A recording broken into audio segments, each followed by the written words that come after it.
Everyone, my self नीलू यादव और आज हम पढ़ रहे हैं इंडियन ज्योग्राफी। इसमें हम फर्स्ट चैप्टर पढ़ चुके हैं इंडिया और उसकी लोकेशन के बारे में। आज हम पढ़ेंगे फिजियोग्राफी ऑफ इंडिया यानी कि लेसन नंबर 2, उसका पार्ट फर्स्ट पढ़ेंगे। ठीक है, फिजियोग्राफी ऑफ इंडिया में देखना है हमें कि हम क्या क्या पढ़ना है, भारत का यानी भौगोलिक क्षेत्र क्या क्या है और इसमें क्या क्या पढ़ा जाता है। स्टार्ट कर रहे हैं। ठीक है, तो जैसे कि भारत का भौगोलिक प्रदेश जिसमें हमें क्या क्या पढ़ना है पहले ये देख लेते हैं। पहले उत्तर का पर्वतीय क्षेत्र पढ़ना है जिसमें हम ट्रांस हिमालय और हिमालय के बारे में पढ़ेंगे। ठीक है, नंबर 2 प्रायद्वीपीय पठार के बारे में पढ़ेंगे। प्रायद्वीपीय होता क्या क्या है और प्रायद्वीपीय पठार का क्षेत्र कहाँ से कहाँ तक है इसके बारे में जानेंगे। नंबर 3 है उत्तर का विशाल मैदान है, उसके बारे में पढ़ा जाएगा। फिर तटीय मैदान व द्वीप समूह पढ़ेंगे। आज हम पार्ट फर्स्ट पढ़ रहे हैं तो सिर्फ हम उत्तर का पर्वतीय क्षेत्र पढ़ेंगे जिसमें हम ट्रांस हिमालय और हिमालय को देखेंगे। ठीक है, तो जैसे कि एक सेकेंड, हिमालय है जो यानी कि नॉर्दर्न माउंटेन्स में पढ़ना है, यानी कि उत्तर का पर्वतीय क्षेत्र है जिसमें हमें पढ़ना है ट्रांस हिमालय। ठीक है, तो ट्रांस हिमालय जो है वो 4 श्रेणियों में डिवाइडेड है। ठीक है, फर्स्ट है हमारी कराकोरम, फिर लद्दाख, फिर जास्कर, कैलाश श्रेणी। यानी कराकोरम, ये कराकोरम, एक सेकेंड, कराकोरम, लद्दाख, जास्कर, फिर एक कैलाश श्रेणी। ये कराकोरम, लद्दाख और जास्कर एक दूसरे के पैरेलल हैं ये, और इसके जो हमारा ये जम्मू कश्मीर है, ठीक है, यानी कि ये हमारा भारत का इंडियन मैप है, उसके ऊपर सिर के ऊपर पामीर का पठार है। यहाँ पे है पामीर का पठार या फिर पामीर की गांठ बोला जाता है जिसके अगर लेफ्ट साइड में देखा जाए तो हिंदू कुश पर्वत श्रृंखला है जो पाकिस्तान में पड़ती है, यानी कि ये पाकिस्तान वाला एरिया है और इधर चाइना वाला एरिया है। इंडिया के लेफ़्ट साइड में यहाँ पे ये है पाकिस्तान और इधर देखा जाए तो ये है चाइना। तो यहाँ पे कुल्लू श्रेणी है जो चाइना में पड़ती है और इधर है हिंदू कुश पर्वतमाला जो पड़ती है पाकिस्तान में। और हमारा ट्रांस हिमालय है उसमें 4 श्रेणियाँ हैं, कराकोरम, लद्दाख, जास्कर, कैलाश। इन चारों श्रेणियों को मिलाकर ट्रांस हिमालय का निर्माण हुआ है। ट्रांस मीन्स यानी कि पहले का हिमालय से, और हिमालय से पहले का जो पार्ट है पर्वतीय क्षेत्र है उसको हम बोलते हैं ट्रांस हिमालय। ठीक है, और ये जो है ये इसको अगर हम देखा जाए कि इस जो प्लेट्स हैं, पढ़ा होगा टेक्टोनिक प्लेट्स में, वो हम वर्ल्ड ज्योग्राफी में पढ़ेंगे, क्योंकि प्लेट्स होती हैं हमारी जो अर्थ है उसके नीचे, उसी से ये जो माउंटेन्स हैं उनका उदय होता है। तो इसकी जो ट्रांस हिमालय का या हिमालय के जो पार्ट है वो मूल रूप से यूरेशियाई प्लेट का एक हिस्सा है, यानी कि ट्रांस हिमालय को तिब्बत हिमालय भी कहा जाता है, और ये इसमें जो प्लेट है वो यूरेशियाई प्लेट है। ठीक है, तो फर्स्ट स्टार्ट करते हैं। ट्रांस हिमालय में है कराकोरम श्रेणी। कराकोरम श्रेणी है जो वो है पामीर के पठार से शुरू होकर कश्मीर में लद्दाख के क्षेत्र को पार करते हुए 600 किलोमीटर यानी 600 किलोमीटर की एरिया तक लंबाई में फैली हुई है। यानी इस तरीके से यहाँ पे पामीर का पठार है, पामीर के पठार से लेकर लद्दाख तक ये जा रही है, जब लद्दाख वाले एरिया में, और क्षेत्र को पूरा पार करते हुए 600 किलोमीटर की लंबाई में फैली हुई है। ठीक है, और इस पर्वतमाला में जो भारत की सबसे ऊंची चोटी है K2 या गॉडविन ऑस्टिन, जिसकी ऊंचाई 8611 किलोमीटर है, वो यहीं पे स्थित है। इसमें दर्रे हैं बालटोरो, सियाचिन और हिस्पर नाम के दर्रे पाए जाते हैं। ठीक है, इन दर्रों को हम स्पेशल अलग पढ़ेंगे। पहले हम देख लेते हैं कौन कौन से दर्रे कौन कौन सी श्रेणियों में आते हैं और इनका क्या क्या काम है, ये आगे पार्ट सेकंड में पढ़ेंगे। और इसी श्रेणी में एक यानी कि जो हमारा कराकोरम श्रेणी है वो हमारे जो इंडिया है, ठीक है, इंडिया को जो इंडिया के दूसरी साइड, यानी कि ये इस तरीके से इंडिया है, यहाँ पे चाइना पड़ता है, इधर यूरोप में साइबेरियन क्षेत्र, वहाँ पे बहुत ठंडा है, तो वहाँ से ठंडी जो हवा आती है वो कराकोरम श्रेणी भारत में आने से रुकती है।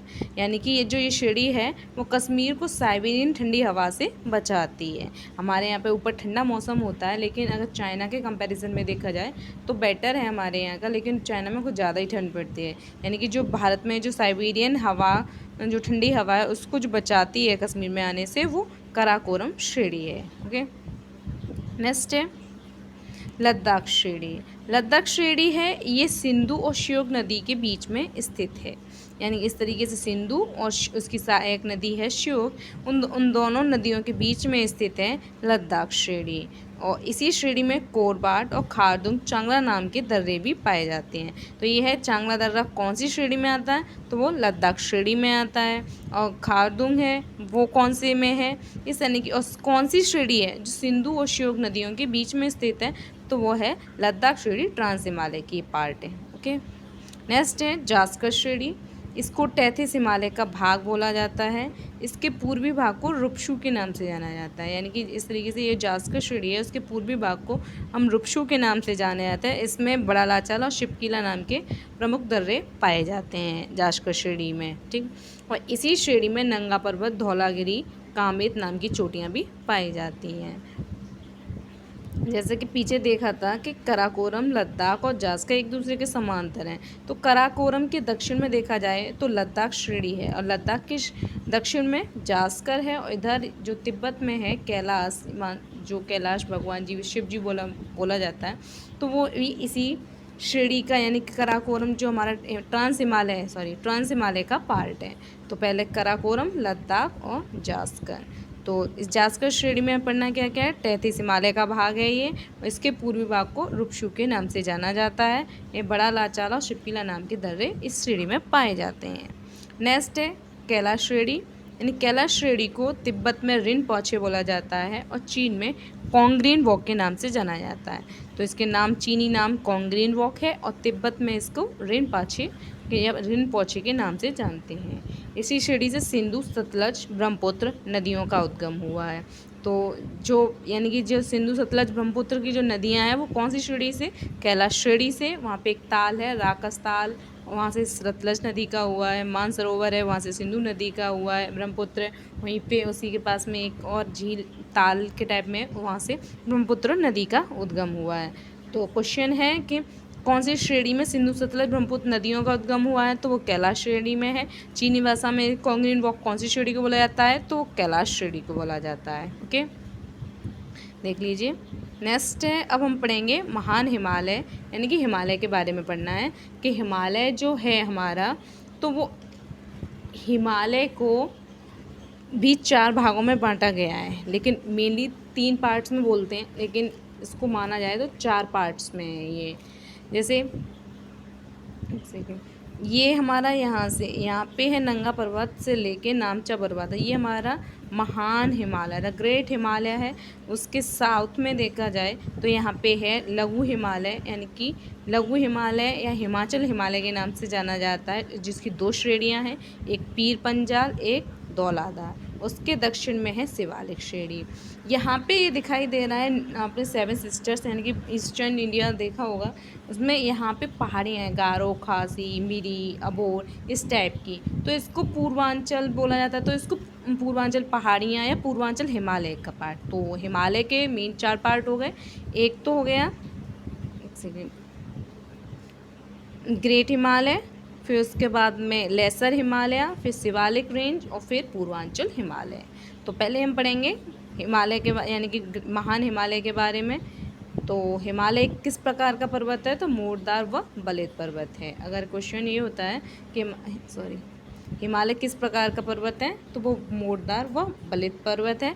तो ठीक, मोड़दार यानी कि फोल्ड माउंटेन्स, यानी कि जो उनमें मोड़ पड़े, नीचे जो प्लेट्स होती हैं, जैसे कि 2 विपरीत प्लेट्स हैं एक दूसरे के टकराएं, तो नीचे जो भी लावा होता है, मैग्मा होता है जो हमारी पृथ्वी के अंदर, तो वो धीमे धीमे चट्टाने ये ऊपर यहाँ पे, यानी कि यहाँ पे अवसाद जमा हुआ है, ठीक है, इस तरीके से। एक सेकेंड, ये सतह है, ये सतह है, यहाँ पे प्लेट्स हैं, यहाँ पे ऐसे कि, तो ये आपस में ऐसे ऐसे टकराएंगे, तो यहाँ का जो एक नीचे से प्रेशर इस तरीके से ये प्लेट्स टकराती हैं, नीचे से प्रेशर बनता है, तो यहाँ पे जो भी अवसाद जमा होता है वो नीचे ऊपर धीमे धीमे उठता जाता है, धीमे धीमे उठता जाता है, यानी कि जो एरिया है ये वाला उठता जाता है, यही पर्वत का नाम ले लेता है, और इन्हीं को मोड़दार व बलित पर्वत के नाम से जानते हैं। इसको हम डिस्क्रिप्शन में जब हम पर्वत पढ़ेंगे तो हम इसको डिस्क्रिप्शन में पढ़ेंगे। तो पहले अब हम देख लेते हैं महान हिमालय। तो महान हिमालय सबसे ऊंची पर्वत श्रृंखला है विश्व की, जिसकी लंबाई 2500 किलोमीटर से लेके 6100 किलोमीटर तक है। इसकी चौड़ाई 25 किलोमीटर, यानी कि लंबाई 2500 है और चौड़ाई 25 किलोमीटर है।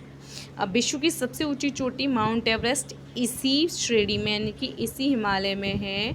और इसको ये एक तलवार की आकृति का है, यानी कि इस तरीके से फैला हुआ है।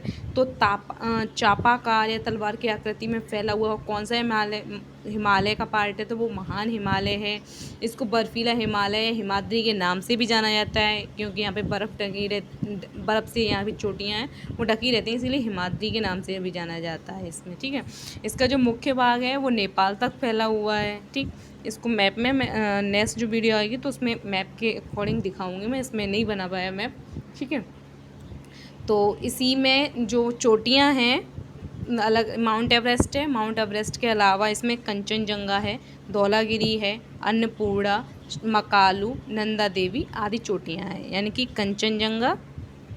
कंचनजंगा, मकालू, धौलागिरी, अन्नपूर्णा और नंदा देवी आदि चोटियां हैं। इसमें दर्रों की बात करें तो दो फेमस दर्रे हैं, गंगोत्री और जेमू। सुना होगा, गंगोत्री यानी गंगा जहाँ से निकलती है वो गंगोत्री। इसको थोड़ा इसके बारे में खुल के पढ़ेंगे जब टॉपिक आएगा तब। इसमें चोटियाँ कंचनजंगा, नंगा पर्वत, धौलागिरी, नंदा देवी आदि हैं। सेकंड है हमारा हिमाचल या मध्य हिमालय। इसको क्या कहते हैं, हिमाचल हिमालय, लेसर हिमालय भी बोला जाता है। तो इसकी चौड़ाई है 60 से 80 किलोमीटर के लगभग है और इसकी लंबाई है 2400 किलोमीटर।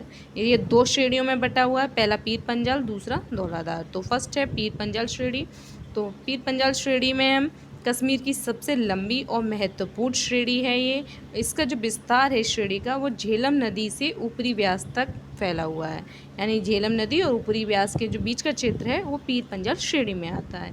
इसमें दर्रे हैं, पीर पंजाल दर्रा है, क्योंकि पीर पंजाल श्रेणी में है तो पीर पंजाल दर्रा और बनिहाल नाम के दो मेन फेमस दर्रे हैं इस श्रेणी में स्थित हैं। नेक्स्ट है धौलाधार रेंज। इसको वाइट रेंज या सफ़ेद श्रेणी भी बोला जाता है। ये भी मध्य हिमालय का भाग है।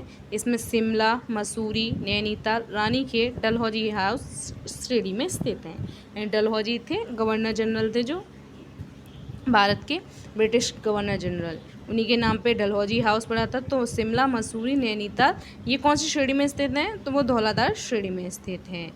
ठीक है, एंड नेक्स्ट है शिवालिक श्रेणी। तो शिवालिक श्रेणी का जो सबसे लास्ट में पाई जाती है, यानी कि कराकोरम, लद्दाख, जास्कर, कराकोरम, लद्दाख, जास्कर, फिर कैलाश, फिर महान हिमालय, फिर पीर पंजाल, धौलाधार और लास्ट में सबसे शिवालिक श्रेणी। तो इसको बाह्य हिमालय के नाम से भी जाना जाता है। तो बाह्य हिमालय श्रेणी या फिर बाह्य हिमालय। इसकी जो ऊंचाई की बात करें तो उसकी ऊंचाई है 900 से 1200 किलोमीटर के लगभग और चौड़ाई है 15 से 50 किलोमीटर। इसका जो विस्तार है पोतवार पठार, यानी कि पाकिस्तान में पड़ता है ये, पोता पठार से लेकर ब्रह्मपुत्र तक है। यानी इस तरीके से है, पाकिस्तान में पोतवार पठार पश्चिम में देखा जाए और पूर्व में ब्रह्मपुत्र घाटी तक है। दून और द्वार की घाटियाँ लघु और शिवालिक हिमालय के बीच में पाई जाती हैं, यानी कि ये हमारा लघु हिमालय, ये हमारा शिवालिक। यहीं पे दून और द्वार की घाटियाँ, दून मीन्स देहरादून की जो दून है वो, और द्वार यानी हरिद्वार। तो इस प्रकार की जो घाटियाँ हैं वो शिवालिक हिमालय और लघु हिमालय के बीच में पाई जाती हैं। अब हम पढ़ेंगे पूर्वांचल या ईस्टर्न हिल्स के बारे में। तो पूर्वांचल हिल्स में देखिए पहले क्या कौन कौन सी पढ़नी है, इकमिरी hills, Abor hills, Mishmi, Dafla, Patkaibum, Naga, eastern Manipur hills, Mizo hills, Tripura hills, Garo, Khasi, Jaintia. तो वन बाय वन एक एक पढ़ते हैं। तो ये पहले तो अरुणाचल प्रदेश, नागालैंड, त्रिपुरा, यानी कि जो हमारे 7 सिस्टर हैं उनकी स्टेट्स में पाए जाते हैं। पूर्वोत्तर जो हमारे ईस्टर्न स्टेट्स हैं, अरुणाचल प्रदेश, नागालैंड, त्रिपुरा, असम, इनमें सब में पाया जाता है। ये पूर्वांचल क्षेत्र में, इसीलिए इसको पूर्वांचल पहाड़ियाँ या पूर्वांचल हिमालय कहा जाता है। ठीक है, तो पहली है हमारे डफला हिल्स के बारे में पढ़ेंगे। यानी यहाँ पे ये डफला हिल्स है, ये अरुणाचल प्रदेश में स्थित है और ये यहाँ पे एक कृषि होती है स्थानांतर कृषि, तो यहाँ पे स्थानांतर कृषि करने वाली जनजाति पाई जाती है। स्थानांतर कृषि क्या होती है, जैसे कि यहाँ पे कोई जनजाति रह रही है, ठीक है, तो यहाँ पे वो उसके जानवर यानी पशु वगैरह रह रहे हैं, तो उनके लिए खाने पीने की व्यवस्था, खुद के लिए खाने की व्यवस्था, और वहाँ पे खेती की जा रही है, तो जहाँ पे जब तक फसल हुई तब तक रुकते हैं, फसल होने के बाद में फिर वो दूसरी जगह आगे बढ़ जाते हैं और यहाँ पे एरिया को छोड़ जाते हैं, यहाँ जो रह रहे थे पुरानी जगह उसको छोड़ जाते हैं, फिर दूसरी जगह स्टार्ट कर देते खेती, वहाँ पे पशुपालन स्टार्ट, यानी 1 जब स्टार्ट करते हैं एक जगह छोड़ के दूसरी जगह पे, तो उसको स्थानांतरित कृषि के नाम से जाना जाता है, ठीक है। और नेक्स्ट है मिरी हिल्स, ये भी अरुणाचल प्रदेश में पाई जाती है, यानी कि जो ये पहाड़ी है ये अरुणाचल प्रदेश के लखीमपुर के उत्तर में स्थित है। इसमें यहाँ पे एक ये अबोर हिल्स और मिरी हिल्स के बीच में एक सुबनश्री नदी है, तो सुबनश्री रिवर है वो मिरी हिल्स और अबोर हिल्स को अलग अलग कर रही है, ठीक है। नेक्स्ट है अबोर हिल्स, ये भी अरुणाचल प्रदेश में, यानी कि Miri hills, Dafla hills and Abor hills, ये जो पाई जाती हैं ये पाई जाती हैं अरुणाचल प्रदेश में, ठीक है। नेक्स्ट है मिसमी हिल्स, इसके बारे में, ये पहाड़ी महान हिमालय का सबसे अंतिम भाग है। जैसे कि पढ़ा था कि यहाँ से, यानी कि यहाँ पे नंगा पर्वत से लेकर नामचा बरवा तक महान हिमालय का विस्तार है। पूर्व में है नामचा बरवा और पश्चिम में है पूर्व में है नंगा पर्वत और पश्चिम में है नंगा पर्वत और पूर्व में है नामचा बरवा। तो नामचा बरवा है वो अरुणाचल प्रदेश में पाया जाता है, और जो हमारी मिसमी हिल है ये भी अरुणाचल प्रदेश, यानी कि जो नामचा बरवा मिसमी हिल है वो आपस में टच करें थोड़ा सा भाग जो इसका, यानी कि जो महान हिमालय का जो लास्ट वाला जो पार्ट पड़ रहा है यानी अंतिम भाग है वो इसी पहाड़ी में स्थित है, ठीक है, जो अरुणाचल प्रदेश के दिबांग जिले में है। दिबांग एक दिहांग नदी है, दिबांग जिला है, ठीक है, और ब्रह्मपुत्र नदी मिसमी पहाड़ियों में गौरजिया महाखंड बनाती है। ओके, तो सुबनश्री रिवर से वो मिरी हिल्स और अबोर हिल्स को अलग करती है। मिसमी हिल्स में महान हिमालय का जो पूर्वी भाग या अंतिम भाग पाया जाता है, जो अरुणाचल प्रदेश के दिबांग जिले में है, ठीक है। नेक्स्ट है हमारा पटुकाई बूम हिल्स। पटुकाई बूम हिल्स ये भी अरुणाचल प्रदेश के चांगलांग जिले में स्थित है, चांगलांग जिले में स्थित है। यहाँ पे भी स्थानांतरित कृषि करने वाली जनजाति पाई जाती है। नेक्स्ट है नागा हिल्स। नागा हिल्स है तो ये नागालैंड में होगी, और ये जो हिल है वो भारत और म्यांमार के बीच में जटिल अवरोधक के रूप में फैली हुई है, यानी कि इधर म्यांमार है इधर इंडिया है, इसके बीच में एक जटिल अवरोधक यानी कि एक कठिन एक पर्वत मतलब एक दीवार मान लीजिए उसके रूप में ये फैली हुई है। और 1961 तक ये पहले असम में आती थी, लेकिन उसके 1961 के बाद में ये नागालैंड में बढ़ती है।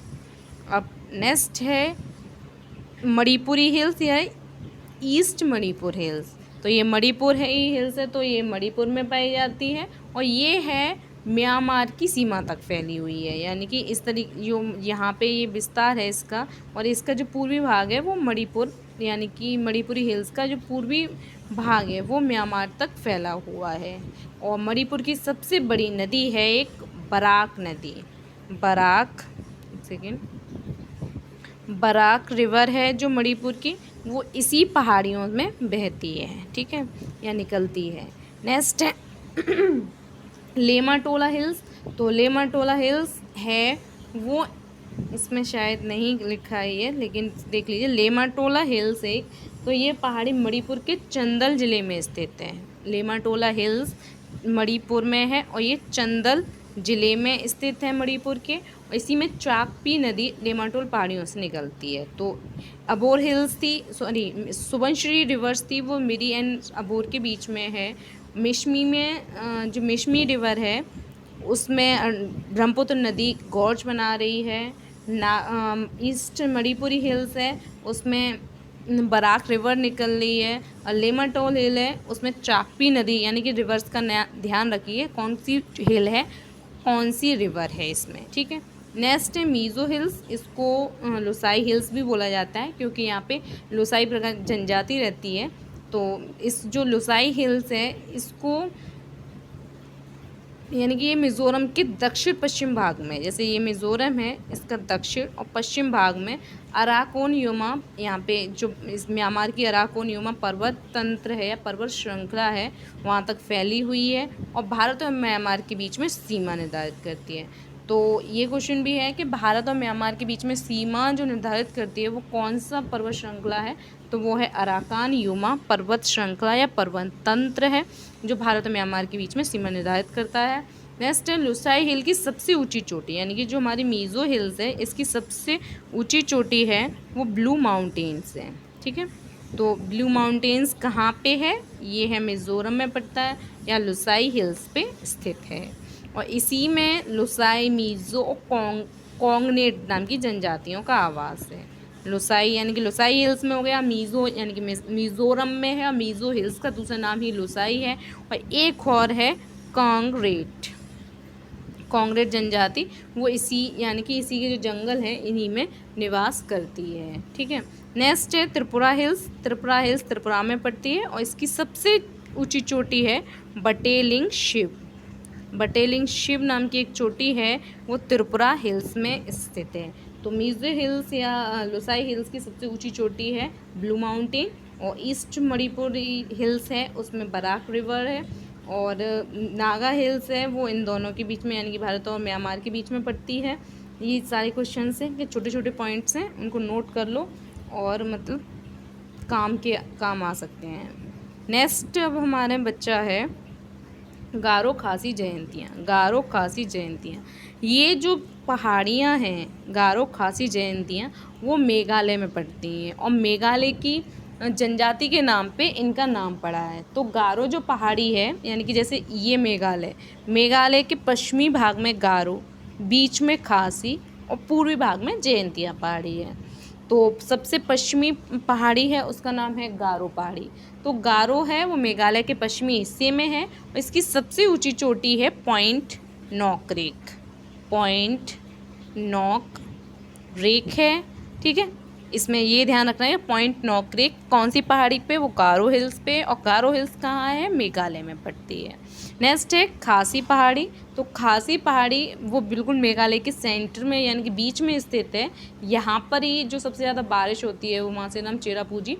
तो शिलोंग तथा और इसकी राजधानी शिलोंग खासी पहाड़ी पे स्थित है। मेघालय की राजधानी शिलोंग खासी पहाड़ी पे स्थित है और चेरापूंजी भी खासी पहाड़ी में ही स्थित है। नेक्स्ट है जयंतिया पहाड़ी, ये मेघालय के पूर्वी भाग में स्थित है और भारत की सबसे लंबी प्राकृतिक गुफा है लिएट हरे जो जयंतिया पहाड़ी में स्थित है। ठीक है, तो ध्यान रखने वाली चीज़ें हैं, एक तो सुबनश्री रिवर मिरी हिल्स और अबोर हिल्स के बीच में पाई जाती है। डफला हिल्स और इस जो स्थानांतरित कृषि होती है वो कौन कौन सी में होती है, एक डफला हिल्स में होती है, पटकाई बुम पहाड़ी है उसमें होती है स्थानांतरित कृषि। इन चीज़ों का याद रखना है। पटकाई बुम कहाँ पड़ती है और इसका काम क्या है, यानी कि जो कौन से ज़िले में है,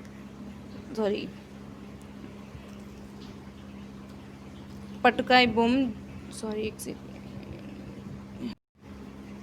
जो पटकाई बुम हिल है वो कौन से ज़िले में और कौन से राज्य में है, ये चीज़ ध्यान रखनी है। नागा पहाड़ी कहाँ से कहाँ तक किसके बीच में है, कौन कौन से देशों के बीच में। ठीक है, और फिर उसके बाद में याद रखना है कि जो इसकी जो कौन कौन सी पहाड़ियाँ हैं उनकी कौन सी सबसे ऊंची चोटी हैं, जैसे कि मीज़ो हिल्स है। ठीक है, मीज़ो या लुसाई हिल्स इसकी ब्लू माउंटेन्स है और लेमाटोल है, लेमाटोल चाकपी नदी पे स्थित है, ये चीज़ ध्यान रखनी है।